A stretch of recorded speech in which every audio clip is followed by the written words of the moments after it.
से बाहर निकल कर जब देखा गया तो कुछ लोग रितेश के साथ में झगड़ा कर रहे थे और उसकी पिटाई कर रहे थे। इसी पिटाई में लगी हुई चोटों के कारण रितेश की मृत्यु हो गई है।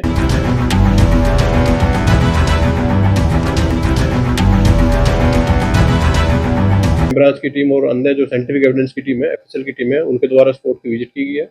स्पॉट से जो एविडेंस पुलिस को इकट्ठे करने थे वो पुलिस के द्वारा वहां से इकट्ठे किए गए हैं।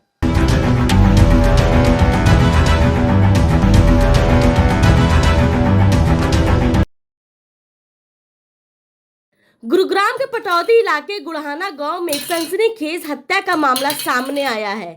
गुड़हाना गांव के 32 वर्ष रितेश उर्फ कालू की निर्मम हत्या कर दी गई। इसकी एक्सक्लूसिव जांच में पता चला यह पूरा मामला एक सुअर फार्म पर बैठे कुछ युवकों के बीच कहा सुनी हुई उसके बाद शुरू हुआ। यह विवाद इतना भड़क गया कि रितेश पर लोहे की डंडों और सरियों से जानलेवा हमला कर दिया गया। हमलावर मौके से फरार हो गए, जबकि घायल रितेश को अस्पताल ले जाया गया, जहां डॉक्टरों ने उसे मृत घोषित कर दिया।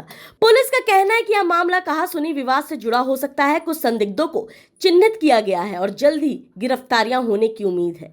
वहीं पीड़ित के परिवार न्याय की गुहार लगा रहे हैं। वहीं बता दें, सुनने में सामने आया है कि मामूली कहासुनी के बाद यह झगड़ा इतना भड़क गया कि हत्या में तब्दील हो गया। पटौदी पुलिस स्टेशन की टीम को एक इन्फॉर्मेशन सरकारी अस्पताल से मिली थी कि कोई व्यक्ति मृत अवस्था में अस्पताल में है, जिसके ऊपर पुलिस की टीम के द्वारा जाकर के अस्पताल में पता किया गया और वहां पाया गया कि एक व्यक्ति के द्वारा, जो कि गुड़हाना गांव का रहने वाला मंजीत नाम का व्यक्ति है, उसके द्वारा रिटर्न कंप्लेंट पुलिस को फाइल की गई है। उसके द्वारा अपनी कंप्लेंट में बताया गया है कि 10 तारीख की रात को 8:30 बजे वो गाँव के ही एक सुअर फार्म पर कुछ लोग बैठे हुए थे और वहां बैठे रहने के दौरान ही इन लोगों का आपस में किसी बात को लेकर कुछ अन्य लोगों से कुछ झगड़ा हुआ।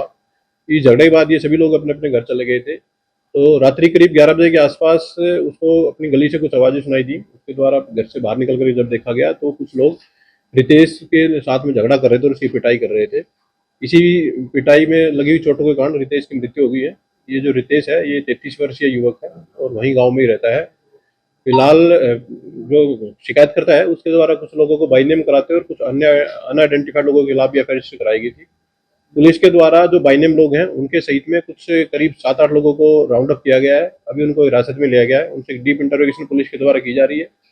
मृतक का पोस्टमार्टम सरकारी अस्पताल से करवाया जाएगा और अदर जो राउंड अप किए गए जो लोग हैं उनसे पूछताछ के बाद उनको एज पर लॉ अरेस्ट करके फर्दर केस में प्रोसीडिंग पूरी की जाएगी।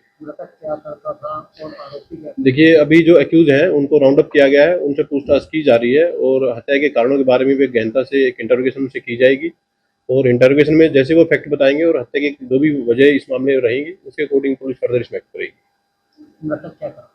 मृतक गांव का ही रेजिडेंट है और अभी रात का ही झगड़ा है। रात करीब 11 बजे का ये इंसिडेंट है और पुलिस सूचना मिलते ही तुरंत हॉस्पिटल पहुंच गई। तो उसके बाद स्पॉट पर जाकर के विजिट की गई है। जो क्राइम ब्रांच की टीम और अन्य जो साइंटिफिक एविडेंस की टीम है, एफएसएल की टीम है, उनके द्वारा स्पॉट की विजिट की गई है। स्पॉट से जो एविडेंस पुलिस को इकट्ठे करने थे वो पुलिस के द्वारा वहां से इकट्ठे किए गए हैं। अदर जो केस की इन्वेस्टिगेशन है वो की जा रही है। जो भी सस्पेक्टेड लोग हैं जिन पे से कुछ लोगों को शिकायत करते हुए और बाई नेम भी कराया गया था, उन लोगों को फिलहाल पुलिस के द्वारा राउंड अप कर लिया गया है और इंटरोगेशन के बाद ही घटना के जो पूरा कारण है उसके बारे में सेफ में एक जानकारी आप लोगों को उपलब्ध कराई जाएगी। हत्या को अंजाम देने के लिए क्या किसी वेपन वगैरह का यूज किया गया? देखिए, अभी जो शिकायतकर्ता द्वारा जो शिकायत दी गई थी उसके बेस पर पुलिस के द्वारा एफआईआर फाइल की गई है, एफआईआर लॉन्च की गई है। एक्यूज से इंटरोगेशन, अभी एक डीप इंटरोगेशन की जानी बाकी है। फिलहाल इंटरोगेशन के दौरान ही उन लोगों के द्वारा डिस्क्लोज किया जाएगा।